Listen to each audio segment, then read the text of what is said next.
Hey there, family. This is Reginald Kuakaru here at Comedic Centered Living, where you learn to live life boldly, authentically, unapologetically, and on your terms without guilt or shame. All right, wanted to talk about an idea today about the idea of Christ consciousness. And I want to put this again into practical terms. I don't know if y'all are noticing. To me, it's not just about the information, okay? Because I can give you like, trivial facts and stuff all day. Just stuff that I've researched over the years. Because ultimately, for me, what's important is our ability as a community, as humanity, as human beings, our ability to use this information and apply it in our life to uplift ourselves, okay? I don't believe in a savior because this information is about helping us uplift and save ourselves, starting from the individual, starting from within. So the idea of Christ consciousness, it's really deep, but there's a misapplication of it or a misunderstanding of it a lot of times by people, because the thought is that you're going to reach this level of knowledge and consciousness, and it's a one static level that you reach, and then you just like gotten to this point and you're so high up that, man, you're just like, the clouds and everything open up, and you're just a special individual, okay? Now understand, you're a special individual anyway. I mean, hell, when you were born, you were a special individual, okay? Now, whether or not you recognize that, I'm hoping that I can help you with that, okay? How special that you are. Now, the idea, so there's two concepts that we merged in Christianity that you have to understand, and I talk a lot deeper about this in my course, the Comedic Keys to Understanding the Bible, and if you're a minister, and I have ministers that I work with, I want you to understand, I know there's a lot of you that are really conflicted, because you're gaining this knowledge, or you're getting this information. You have a whole congregation that you're dealing with, and you don't know what to do. You're conflicted every day. You want to level up what you're talking about, because you see the issues with what this knowledge is doing to our people. You see that, you know that, but you don't know what to do about it right now.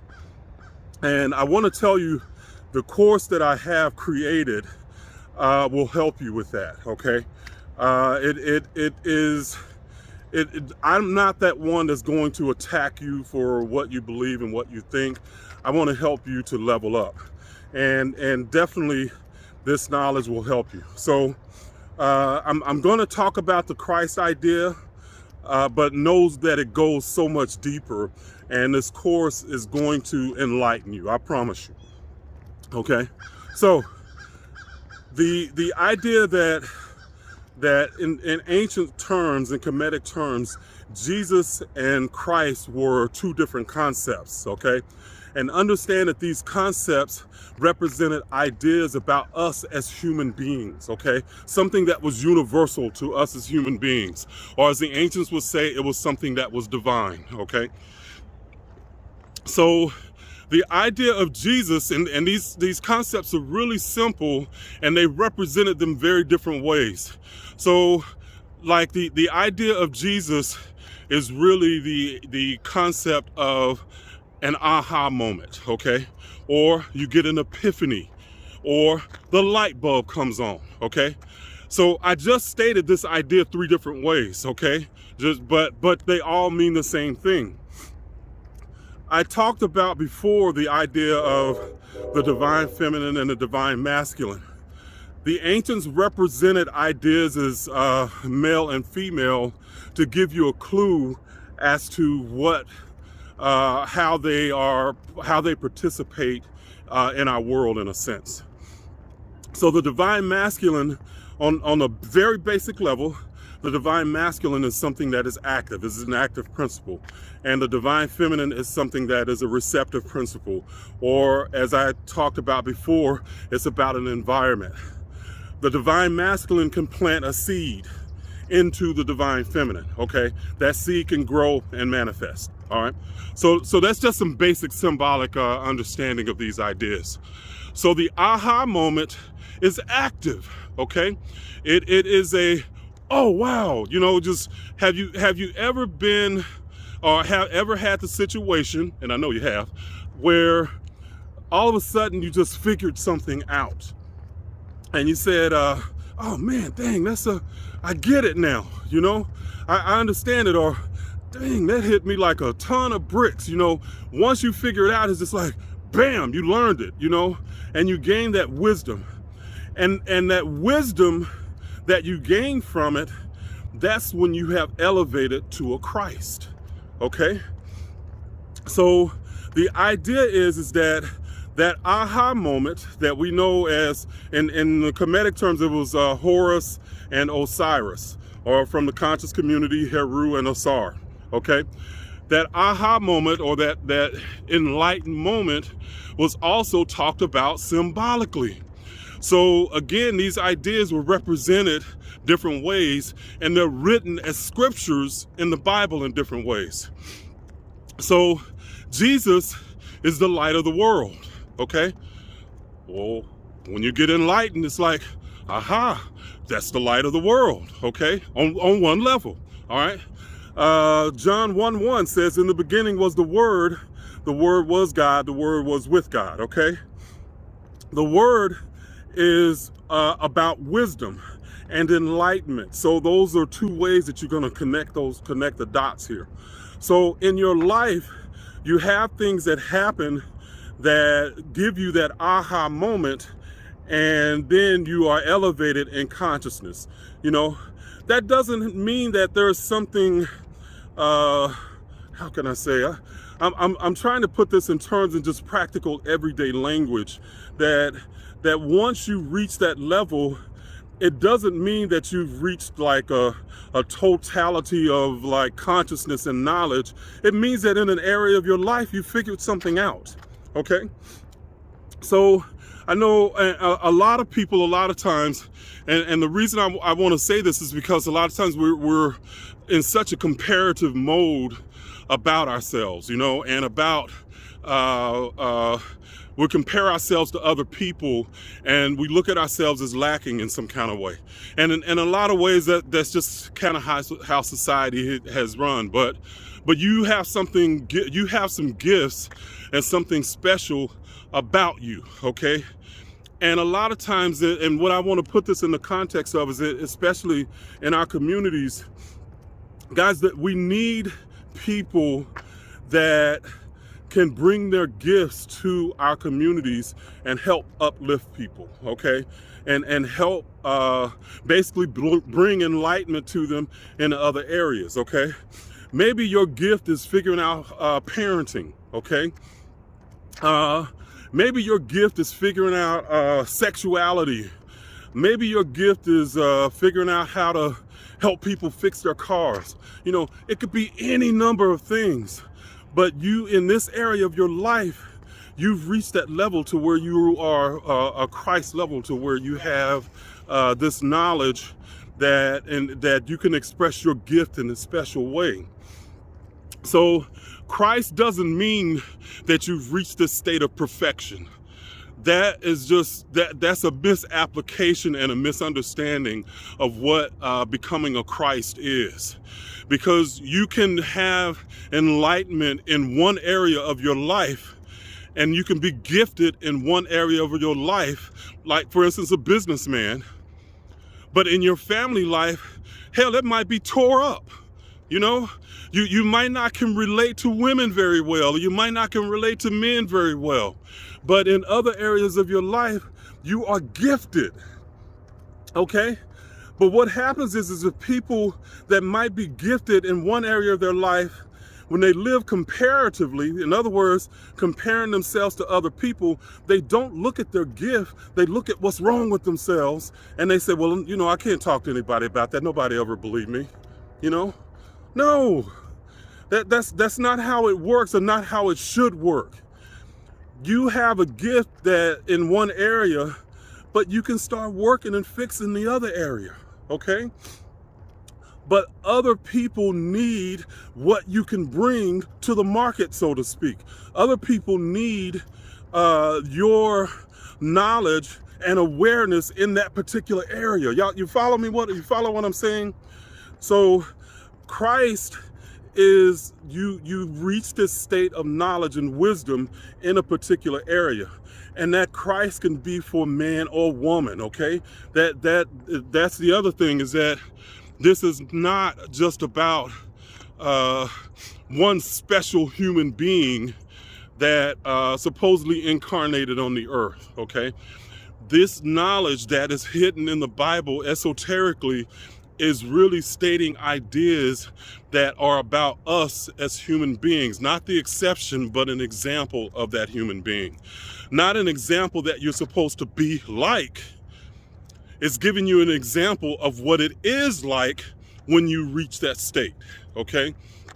Or telling you or giving you direction about reaching that state. So my ministers, this is what I'm saying to you, is that this knowledge is so much deeper, and you can literally preach sermons about this stuff that can really be uplifting about people, or for our people, rather than teaching them, to wait on a savior or to get their reward in heaven.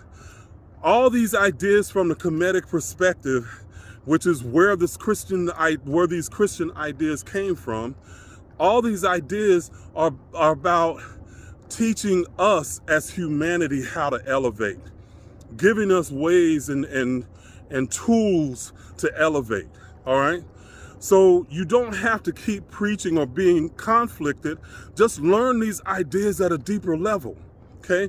Learn what they really mean from the metaphoric, symbolic perspective and the esoteric perspective, because they can be helpful, all right? So Christ consciousness is not like this all-encompassing state that you reach and everything in your life and everything in your world is perfect. No, can it be that? Sure. But is that realistic? No. That everything is going perfect in your life all the time, okay? Don't make that the standard, because you're gonna fail and you're gonna look at yourself as a failure, all right? So it is about you gaining that wisdom. Symbolically speaking, okay, Horus and Osiris are representing these ideas. So in the Bible, it's represented as saying, I and the Father are one, okay? Symbolically, you'll see Horus with a hawk on his head, or represented as a man with a hawk on his head. You'll also see Osiris sometimes represented with a hawk on his head. But at that point, Osiris has become Sokar, okay? They had a whole temple dedicated to this idea, Saqqara, the temple of Saqqara. But Sokar is the symbolic representation of that, gaining that aha moment that elevates you in wisdom, okay? That's one simple idea of that. And if you'll notice, Sokar is holding a scepter, is holding a uas, and is holding the what looks like a shepherd's crook, okay? That represents something represented something for us as being human, okay? That this is a human that has reached this state, all right? Now, you're not going to find this in any books, guys. It's just, I understand, on a rudimentary level, I do understand the symbolism and what it means. But these ideas are, again, they are meant to help us to elevate, help you to elevate. And again, if you are a minister, check out my course. And it's it will help you to elevate your knowledge and how you can reach your congregation on a higher level, because I know there's a lot of brothers and sisters that are struggling with this, and my gift is the ability to be able to break down this information in a way that will help you to elevate. Okay, so it's not just I will not put you in a position to where I'm going to psychologically attack you or anything like that. That's not what I'm trying to do, because I don't think you ever change a person's mind through attacking them, you know. And it's just we have to elevate the people in our communities, because a lot of times our communities are really they're in shambles as far as black communities, and we got to change it, and that's all around the world. And these teachings that we've had through Christianity have been the foundation of teaching us that we're lacking, that we're broken, that we're wretched, that we're all this stuff, when that's not what those teachings were meant to be.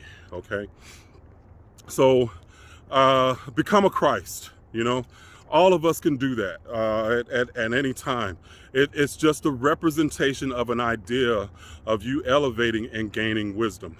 Wisdom is experiential. You can't gain wisdom by reading a book.